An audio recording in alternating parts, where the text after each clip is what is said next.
and said, ah, okay, just tell me white. He said, it's 50.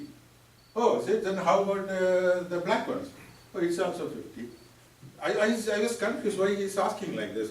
This same thing happened when I asked about productivity of the milk. Same thing happened, and again he answered back, 70 gallons for white sheep with a delay, 70 gallons for the black sheep.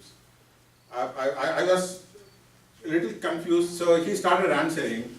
See, whenever you ask questions, he's advising me, whenever you ask questions, you be clear. The reason is, this 50 black sheep belongs to my neighbor. Yeah, the same question I also had, how about the white sheep? He said, yeah, that also belongs to my neighbor. The whole scenario, we were all almost close to each other, understanding each other, but at the end, I was completely thrown out about the conversation that came on. Another main point in speech is you have to see the audience. Like, you have to keep engaged with them, and you should know how it is happening. In one of my last year's speech, I was giving a great speech in a senior citizen center. I was giving a good speech, and at the end of my speech, I was getting down from the stage. The first person in the stage, he came to me, he thanked, he said, oh, are you done? I said, oh yeah, I'm done. Before even I answered, he thanked me. I was elated and was so happy, but still confused with the way in which he questioned me. Later I came to know that the dining hall will open only after my speech. It looks like everyone was waiting for it. And unfortunately or fortunately, the club is Hearing Challenged People's Club. So I don't know how much it really reached, everyone was looking at me. And that's another part is I started looking into it. See, timing is one of my problems. I used to try to manage my timing as much as possible. See, when I speak to kids, small kids, I can see them because they started scratching their floor or they will try to yawn, so I will try to stop. I used to teach for teenagers also. When I see people are started working on their phone or trying to play around within them, then it's the time to stop. For adult, they will show it very clearly, like our timer. Now, I'm not talking about this timer, in general, I'm timer, they will be showing it very clearly. So to take care of it, initially, I devised a method, or I thought it's a great invention for myself. I requested one of my close friends to sit in the front row. Whenever there is a timing, he has to scratch, so that I will end up my speech. For some long days, it went very well. Suddenly, one day, when he started scratching, that is the time I just welcomed my guest. But unfortunately, I have to abruptly end the whole speech.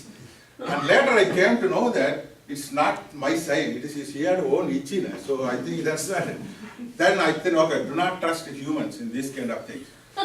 Use the best discovery, which is just a wristwatch. So I started looking into my wristwatch to properly timing. One day I was speaking to my great dedicated audience, I was giving a speech, everyone was listening it very happily, gone. At the end of the speech, host came to me with a really confusing face. Siva, you are a little over time. Oh, yes. I felt sorry. I immediately put a blame on the watch. Oh, the watch stopped working. He politely replied, Siva, it's okay. This is mechanical system. They can fail. But you should at least check the calendar. We are keep on changing almost every month. That's where it's happened. So those are all the basic things. Before going further, I also wanted to make sure that where I am.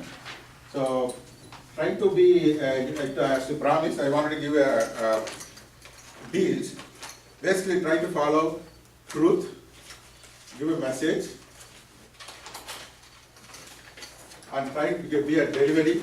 And you have to engage the people, and you know the audience. And laughter is must. And stop. Yes, stopping it. Thank you very much.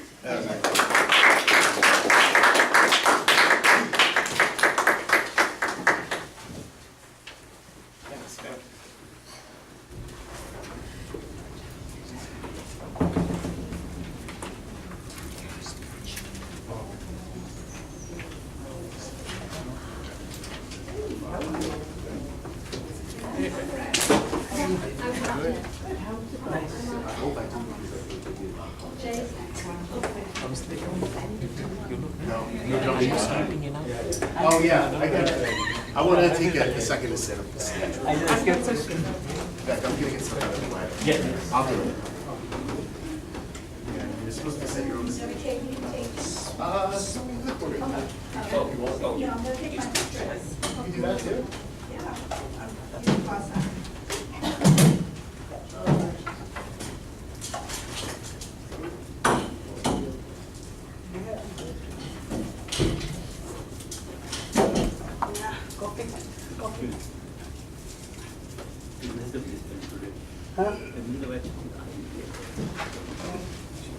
So what, if anybody else is thinking about coffee, let's do it together now.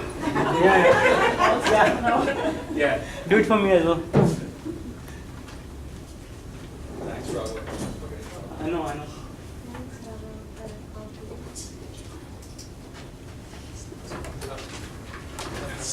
I get to sweat for another 30 seconds.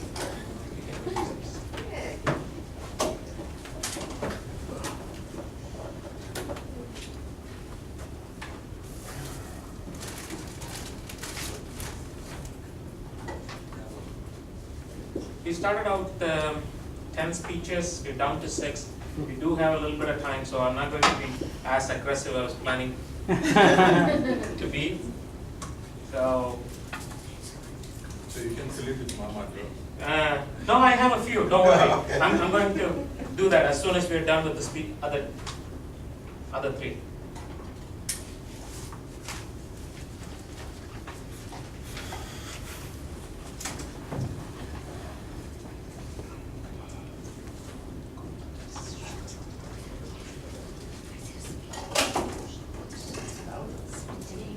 Oh. Just maybe a second. It's like this. It's like this.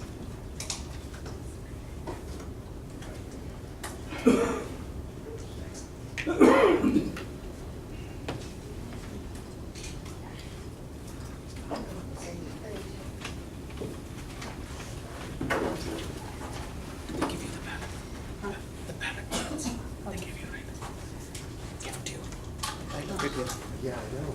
And to collect First time. You have it. Yeah, the first time since I did. The tally says. But that's right, someone had the good sense to bring something.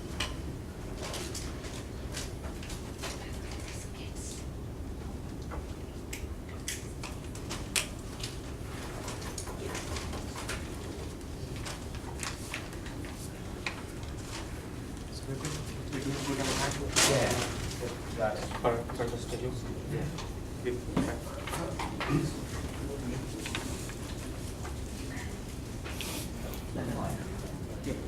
I think we're gonna be fine. Yeah. Alright, it's all set down.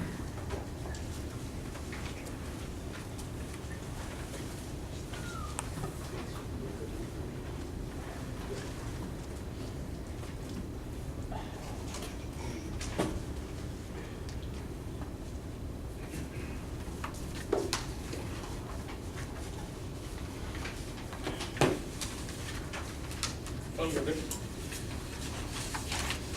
Okay, now for our third speaker for today, fourth speaker for today, James Levy, the Violent Secret. Violent Secret, James. Okay. Thank you, Mr. Contest Chair, fellow Toastmasters and guests listening from around the world. I have a little secret. And that secret is dangerous for me if other people find out, which is why I'm telling you all here in a closed room. I could lose my job if people found out about this secret. Everything at work, in my mind, gets played back as a movie trailer. It's really simple. I don't know. It started just when I first gotten my first job outside of college, when I started consulting in IT. I remember vividly the very first day when I was just starting the new job. As another journey ends, another journey begins. Jay, after months of searching, has finally found the job he's going to make a lot of people rich for while getting paid peanuts. Nuts. He's gonna soon find out how nuts his coworkers really are. And through it all, he will find that one nut who's the other half to his work peanut. And you know, it's kind of funny and it's kind of true because whenever you start a new job, you always find that one person that you just really gel with and get along with. They're kind of like the other half of your peanut, which is nice. For those of you who don't know, 2 peanuts in one peanut shell. So the contrast is there's probably at least one person that you don't like. And I guarantee you there's even one more person that's a little slow. And every time I interact with that slow person, I kind of just imagine, with a man who should always keep his mouth shut, he finally opens it and doesn't disappoint in stupidity. He'll say things like, "You can't compare oranges and toasters," and confuse everyone. You want to tell him, "Listen, you're a flaming pile of stupid, shh." But you have to say, "Thanks, John." Interactions like that always happen in the workplace where you really can't say the things that you think and feel. And then, if you ever finally get to do that, things get resolved with a department that we're all really familiar with. In case you guys don't know, I think this might shed some light to what went through my mind when I had this interaction at work. In a world where basic conflict resolution skills are not part of your job requirement, there is HR. In a world where your coworker does not have the balls to tell you what they really think, there is HR. In a world where you need kindergarten teacher conflict resolution skills because someone ate your lunch 3 times in a week, there is HR. Now, this actually happened, and it blows my mind because of all the food in the fridge. This person took my lunch once on a Monday, and then 2 other days in the same week took my lunch. And never before, never after. But I had to go to HR and get it resolved. And it was really comical. So I'm sure you've all had interactions with HR. They're very similar in that way. But one of my favorite interactions, at least favorite if I'm gonna be honest, is meetings at work. There are a few different types of meetings, but I guarantee you there is one meeting that everyone in this room has had experience with. A pointless meeting. It's the trend. It's practically a given where there's always a meeting that's going to waste everyone's time, right? So whenever I go there, the things that I hear in my head are like, when it's time for a meeting, everything in the world at this company is not important.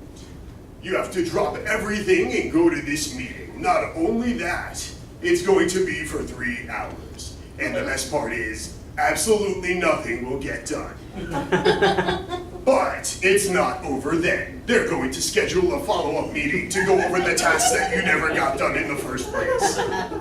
And it's really kind of comical because at most jobs, you really have pretty much 50% of things make a difference and 50% have absolutely no use.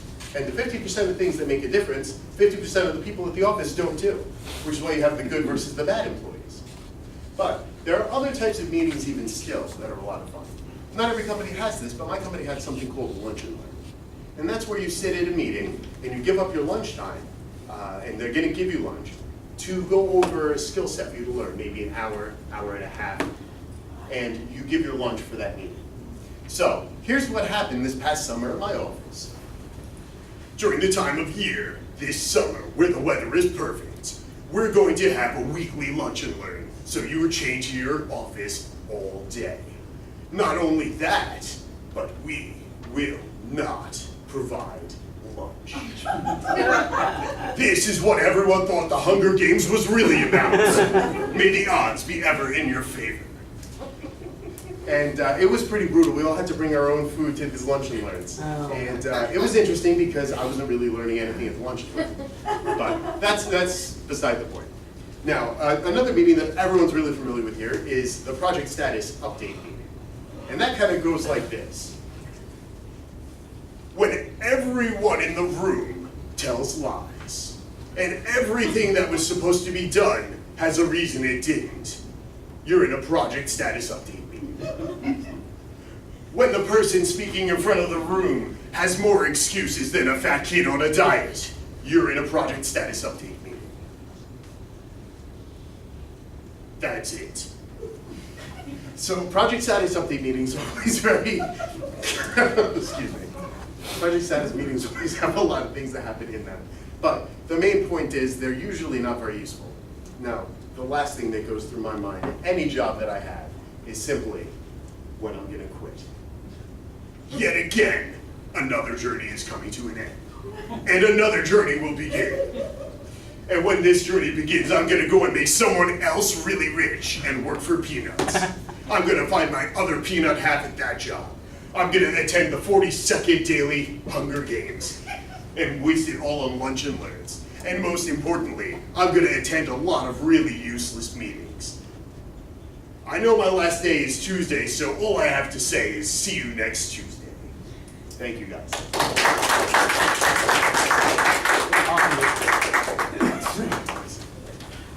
We'll have a minute. Coffee break. Minute of coffee break. Oh, coffee break. Yes, 1 minute coffee break. Like, I am like almost all what is doing the tabletop? Oh, that's, I had one more. Yeah. Why? Oh, man.